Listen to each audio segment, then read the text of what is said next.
A number of trophy assets which have traded in the last month or two, and just another deal that's bubbling away at the moment in the offing. The Scalpel building in the City of London, it's set to be sold to a Singaporean investor for a figure in the region of £820 million, which, you know, Rob, it's a good show of confidence in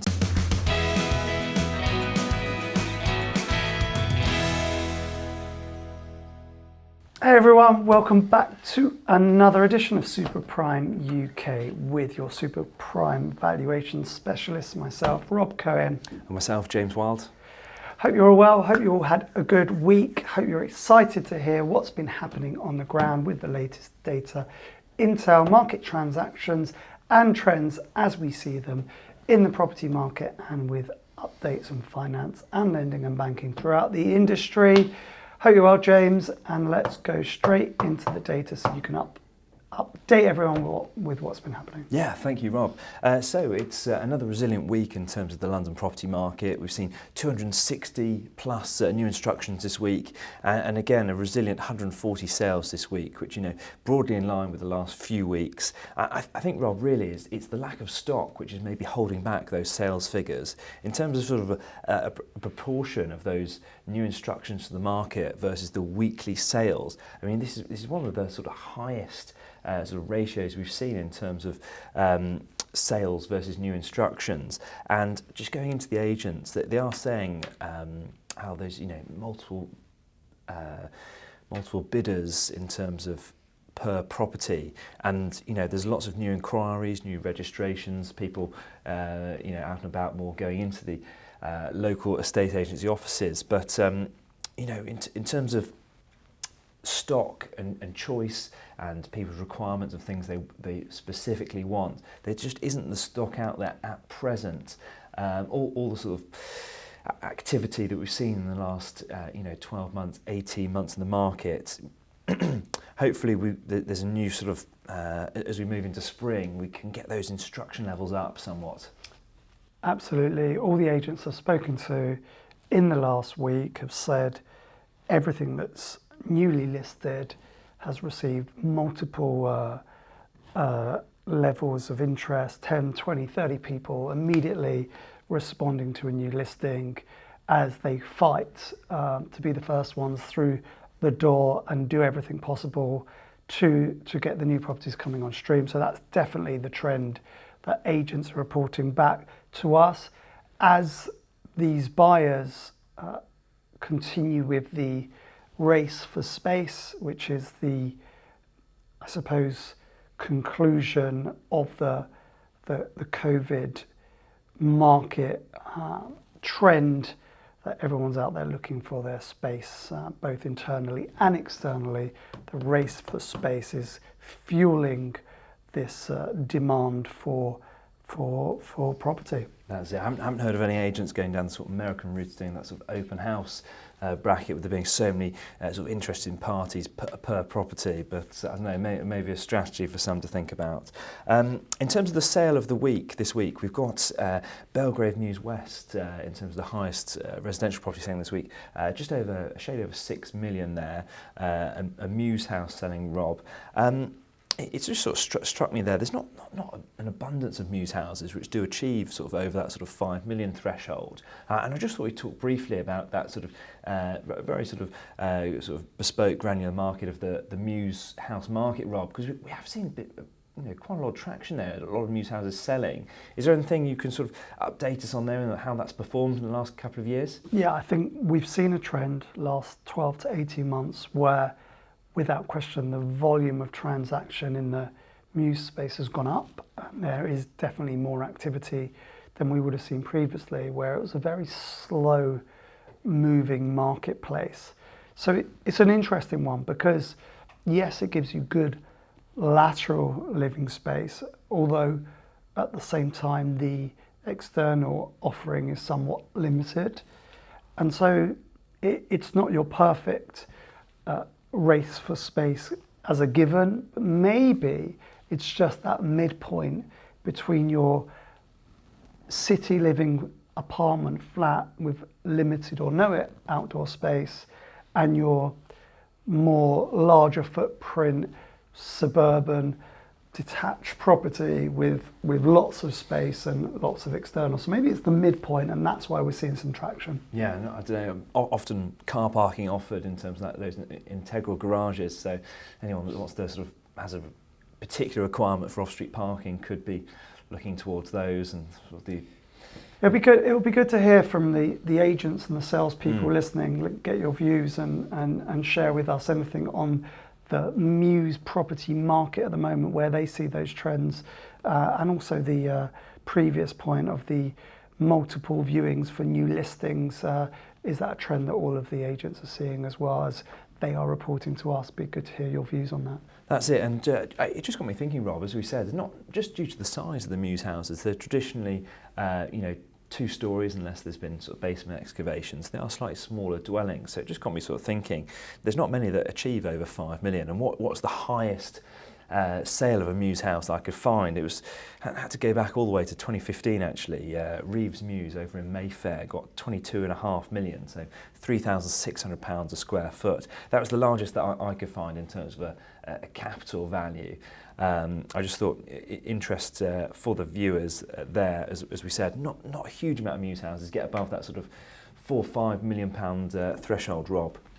Yeah, I think you reach a cap of what someone is willing to spend for what is quite a limited stroke niche space of living, and once you hit those mid 5 to upper million range, then suddenly the buyer is starting to think about, actually I want a bit more external space and a bit more living space, and so it then becomes not for everyone. I do think the sweet spot historically has been the 2 to 4 million in a lot of the stuff we see. So it just, again, on the back of that sale of the week, interesting to see if that trend is changing.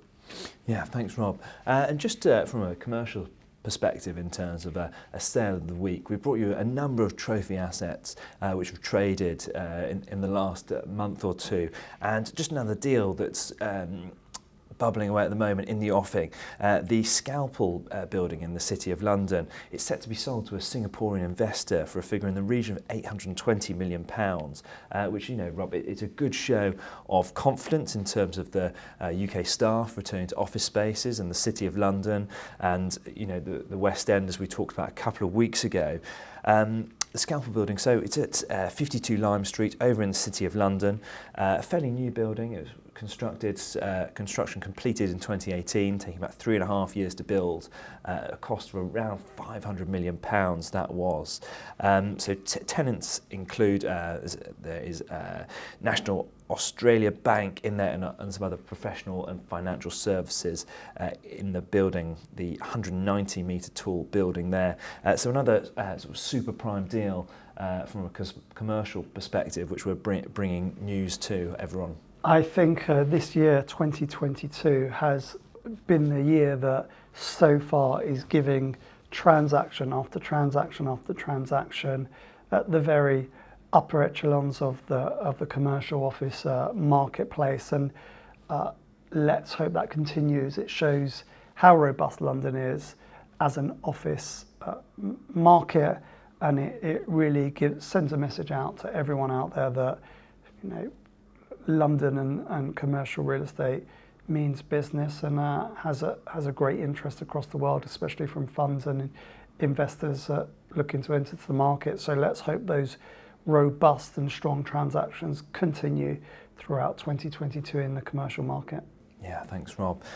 Just in terms of the 95% government-backed mortgages, which we've been speaking of for around sort of 10 months or so now, and those have been infiltrating the market probably for around sort of 6 to 9 months now. Just wanted to bring you some updated news on the rates and those how those work really. So just to give you an example, Suffolk Building Society has announced that it's introduced 2 new fixed rate products aimed at, again, largely first time buyers there, as obviously those with a more limited deposit of 5% are going to be the ones targeting these mortgages. So in terms of what rates are offered, minimum loan £75,000 up to £500,000 lending they're offering to do. And we did speak about, Rob, in terms of the rates here, in terms of roughly what they were going to be and whether that would actually hold back some of the first-time buyers which were having the take-up of these mortgage offerings. So a 2-year fixed is at 3.25%, which isn't too onerous in terms of rates, and obviously offers some margin there for the lenders, with a 5-year fixed just a shade higher at 3.49% for that would obviously be about 60 months that would be fixed for.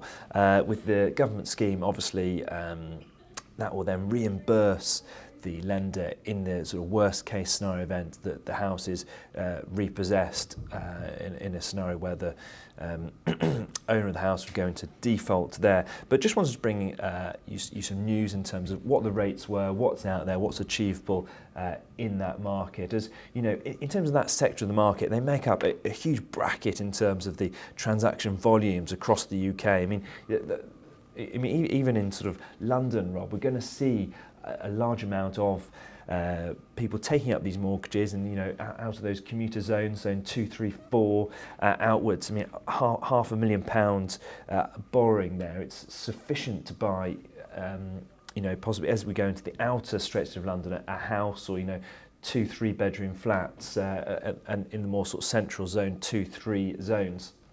I think what's super interesting for me, on the back of the interest rate rises in this super competitive interest rate mortgage rate marketplace, is over in the US we've seen the average 10-year rate go above 3%, and at the moment we're way off that in the UK, and obviously you've got different dynamics to the marketplace. It will just be interesting to watch the space and see if the UK follows US on levels of interest rates for mortgage lending purposes. So it's the one to track and the one that I'm following at the moment. Thanks, Rob. And it's been quite a positive month or two in terms of business growth jumping in the last few weeks, and it has caused some analysts to start speculation on that third interest rate rise in the last few months, with many people predicting that it's actually we're going to see that come sort of March, when the Monetary Policy Committee next meets, with some of the more bullish economists mooting that we could see a slightly sharper rise of 0.5%, rather than the increments we've seen so far of the 0.25 increments. So again, watch this space over the next month until they next meet, and whether they decide to stick with the current interest rates or choose to have a third rise. Brilliant, James. Anything else for this week?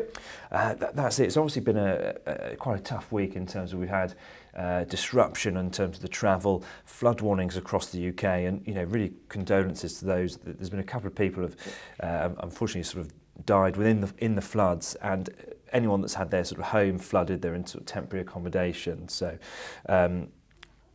really sorry to hear that in terms of what's happened. But the flash flooding is something we're seeing more and more in the UK. That's it from me. Brilliant, thanks. And hopefully everyone safe and well and got through a difficult period with the weather last week. Thanks everyone for joining. Thanks for your amazing support on all of the socials. It's just brilliant getting all your feedback and engagement. Just loving it, and that's why we're here every week. And as long as you keep engaging, keep watching, keep listening, keep sharing your thoughts, your ideas, we will keep feeding you with all of the data, intel and property news in the super prime UK space. And we will see you all same time, same place next week. Thanks for listening, watching, and thanks for connecting. Take care, everyone. Thanks, James. Thanks, Rob. Thanks very much, everyone.